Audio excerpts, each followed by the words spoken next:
ఏర్పడినప్పటి నుంచి మరి చిన్న జిల్లాలు ఏవైతే ఉన్నాయో ఆ చిన్న జిల్లాలని కుదింపు చేయాలనే ఒక ఉద్దేశంతో వాళ్ళు మరి ఈ రోజు ఉన్నటువంటి కాంగ్రెస్ ప్రభుత్వంలో మరి ముఖ్యమంత్రి రేవంత్ రెడ్డి గారు మరి ఏవైతే చిన్న జిల్లాలు విచ్చలవిడిగా చేశారో మరి చిన్న జిల్లాల్ని కుదింపు కార్యక్రమం చేయాలనే ఒక నిర్ణయం తీసుకున్నారు. దాంట్లో భాగంగానే మరి మేమందరం కూడా ఆసిఫాబాద్ కొమరంభీం జిల్లా కూడా దాంట్లో ఉన్నదనే ఉద్దేశంతో మేము ఈరోజు మాట్లాడుతున్నాము. ఏదైతే చిన్న జిల్లాలు ఈరోజు జంగల్ జమీన్ కోసం పోరాటం చేసినామంటే మరి కొమరంభీం ఆ రోజు నైజాం సర్కార్ వాళ్ళతోని భూమి కోసం ముక్తి కోసం పోరాటం చేసుకొని మరి జిల్లాలు ఏర్పాటు చేసినప్పుడు మేము ఆ రోజు మరి కేసీఆర్ గారికి మరి సార్ మీరందరూ అన్ని జిల్లాలు ఇప్పుడు మంచిర్యాల జిల్లా కానీ అటు మన నిర్మాణం చేసినప్పుడు ఆసిఫాబాద్ జిల్లా కూడా చేయాలి సార్, మరి ఈ ఆసిఫాబాద్ జిల్లాని మరి ఆదివాసీ జిల్లాగా మీరు ప్రకటించాలని చెప్తే మరి కేసీఆర్ సార్ గారు మరి ఆదివాసీ జిల్లాగా మరి కొమరంభీం పేరు పెట్టేసి చేయడం జరిగింది. దాంట్లో భాగంగానే ఇప్పుడు బెజ్జూరు కానీ కోటాల కానీ ఈ ప్రాంతంలో ఏవైతే ఇప్పుడు మండలాలు ఉన్నాయో ఇక్కడ ఈ జిల్లాకి 15 మండలాలు ఉన్నాయి. ఈ 15 మండలాల ప్రజలందరూ కూడా మరి అందుబాటులో జిల్లా దగ్గర ఉంటే జిల్లా వాళ్ళ ప్రజల దగ్గర ఉంటే వాళ్ళకి ప్రజలకి అందుబాటులో ఉంటే వాళ్ళ సమస్యలు పరిష్కారం అవుతాయి. కాబట్టి ఈరోజు చిన్న జిల్లాలు చేసింది కూడా మరి ప్రజల అవసరాల కోసం నిమిత్తంగా చేయడం జరిగింది. కాబట్టి మరి ఏదైతే చేసిన తరుణంలో కూడా అభివృద్ధి చేయలేదని కాదు కదా. ఈరోజు జిల్లా కలెక్టర్ ఆఫీసులు అయిపోయినాయి, మెడికల్ కాలేజ్లు అయిపోయినాయి. ఎప్పుడన్నా మెడికల్ కాలేజ్ మా జిల్లాకు వస్తుండేనా, మన జిల్లా ఏర్పాటు అవుతుండేనా? మరి ఈరోజు జిల్లా ఏర్పాటు చేసిన తర్వాత జిల్లా కలెక్టర్ ఆఫీస్ కానీ ఎస్పీ ఆఫీస్ కానీ మెడికల్ కాలేజ్ కానీ 350 పడకల ఆసుపత్రి కానీ ఇవాళ ఏదంటే డయాలసిస్ సెంటర్ కానీ ఇవాళ ఏదంటే తెలంగాణ డయాగ్నోషన్ సెంటర్ కానీ ఇవన్నీ కూడా ఇప్పుడు ఇక్కడ ఏర్పాటు చేయడం జరిగింది. ఏదైతే జిల్లా ఏర్పాటు చేసిన తరుణంలో ఆ రోజు కేసీఆర్ గారు ఇవాళ బిల్డింగ్స్ కట్టారు, అన్నీ కట్టారు, అధికారులందరూ వచ్చారు. ఏవైతే చిన్న జిల్లాని కుదింపు చేస్తామనడం అనేది మన కాంగ్రెస్ పార్టీ వాళ్ళు ఏవైతే జిల్లాలు చేశారు కదా వీటిని కుదింపు చేస్తాం మాట్లాడిన విషయము అది కరెక్ట్. మేము ఇది ప్రెస్ మిత్రులు మీడియా మిత్రులతోనే బయటకు వచ్చింది. ప్రెస్ మిత్రులు మీడియా మిత్రులే మరి కొన్ని రోజుల కింద కూడా మరి పేపర్లో టీవీలలో కూడా రావడం జరిగింది. మరి మీకు అందరూ కూడా తెలుసు.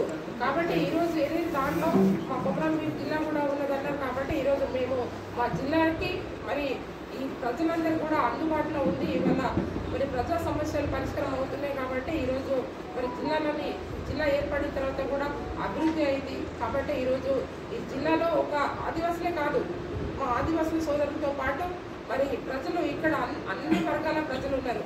అన్ని మరి బీసీలు, ఎస్సీలు, మైనారిటీలు, తర్వాత మన ఓసీలు, మన తర్వాత ఆదివాసులలో అన్ని మన 12 తెగల్లో ఇక్కడ మనం 9 తెగల ఎస్టీ జనాభా ఉంది. కాబట్టి మేము ఒకటే చెప్తున్నాం, ఇప్పుడు ఏదేమైనా కూడా మరి కొమరంభీం జిల్లాని మాత్రం చిన్న జిల్లాలని మరి కుదింపు చేస్తే మాత్రం ఊరుకునేది లేదు. తప్పకుండా మేము పోరాటం చేస్తాం. తెలంగాణ రాష్ట్రం కోసం ఏ విధంగా పోరాటం చేస్తామో మరి ఇక్కడ జిల్లా రావడం కోసం కూడా ఆ రోజు ప్రజలందరూ కూడా మరి తెలంగాణ రాష్ట్రాన్ని మేము సాధించుకున్న తరుణంలో మన జిల్లా ఏర్పడిన తర్వాత మరి జిల్లాని తీయడానికి మాత్రం ప్రయత్నం చేస్తే మాత్రం ఊరుకునేది లేదు. ప్రజలందరూ కూడా మరి కాంగ్రెస్ పార్టీ నిర్ణయాలు వాళ్ళు మార్చుకోవాలి. ఏవైతే జిల్లా ఏర్పాటు చేసిన తర్వాత నిన్న రేవంత్ రెడ్డి గారు వచ్చారు ముఖ్యమంత్రి. మరి ఇక్కడ వచ్చిన తర్వాత మరి కొమరంభీం ప్రాజెక్టు వాళ్ళ హాయంలో కంప్లీట్ చేశారు. మరి మొన్న ఎలక్షన్కు ముందు అప్పటికి కోడ్ పడ్డది. కాబట్టి మన ప్రాజెక్ట్ అంతా కూడా పనిపోతుందనే మొత్తం నీళ్ళంతా కూడా వదిలేశారు. నీళ్ళంతా వదిలేసిన తర్వాత ఇప్పుడు వాళ్ళ ప్రభుత్వం ఉంది. అప్పుడు ఆ రోజు వాళ్ళ ప్రభుత్వం హాయంలోనే అది కంప్లీట్ అయింది. మన కొమరంభీం ప్రాజెక్టు కంప్లీట్ అయిన తర్వాత ఒక్కరోజు కూడా దాన్ని చూసిన ఘనత లేదు. ఏ మంత్రులు పోయి చూస్తలేరు, అక్కడ ఏ నాయకులు పోయి చూస్తలేరు. అది ఈ వర్షాకాలంలో కట్ట మొత్తం తెగిపోయి మరి డ్యామేజ్ అయిపోయి ఉంది. మరి ఆ కింద ఉన్న వాటిని మరి ఊళ్ళను కూడా కొట్టుకుపోయే పరిస్థితి ఉంది. మరి దాని గురించి మాట్లాడారు. మరి నిన్న రేవంత్ రెడ్డి గారు వచ్చి సీఎం గారు మరి ఎందుకు మాట్లాడలేదు? కొమరంభీం ప్రాజెక్టు మరి డ్యామేజ్ అయింది, దానికి 2 కోట్లు పెడతాం, మేము మంచిగా చేస్తామని ఎందుకు మాట్లాడలేదు? ఇవాళ వాళ్ళు చేసిన అవి అవినీతి మొత్తం కూడా దాంట్లో నాణ్యత లేకుండా పనిచేస్తారు కాబట్టి ఈరోజు అది పలిపోయి దిశలో వచ్చేసి మొత్తం నీళ్ళంతా కూడా అధికారులు వదిలేసేయడం జరిగింది వర్షాకాలంలో. కాబట్టి మేము ఒకటే అడుగుతున్నాం.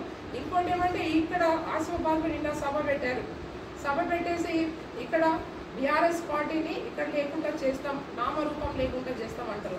ఎట్లా చేస్తారండి? ఇవాళ ప్రజలపై తిరగండి, ప్రజలు ఏమనుకుంటున్నారో. ఇవాళ 6 గ్యారెంటీల కోసం ఏమంటున్నారో పోయి అడగండి. కాంగ్రెస్ నాయకులు అంటే దమ్ము ధైర్యం ఉంటే అడగండి. ఇవాళ ఇక్కడ బీఆర్ఎస్ పార్టీ అభ్యర్థికి ఏవైతే మెజార్టీ వచ్చిందో 23,000 మెజార్టీ వచ్చిందో 23 మెజార్టీ కూడా ఇంకొక 5,000 మెజార్టీ కలిపేసి ఇక్కడ 30,000 మెజార్టీ మరి అసలు నియోజకవర్గంలో మేము చూపెడతామని కాంగ్రెస్ నాయకులు మాట్లాడుతున్నారు. మేము ఒకటి చెప్తున్నాం.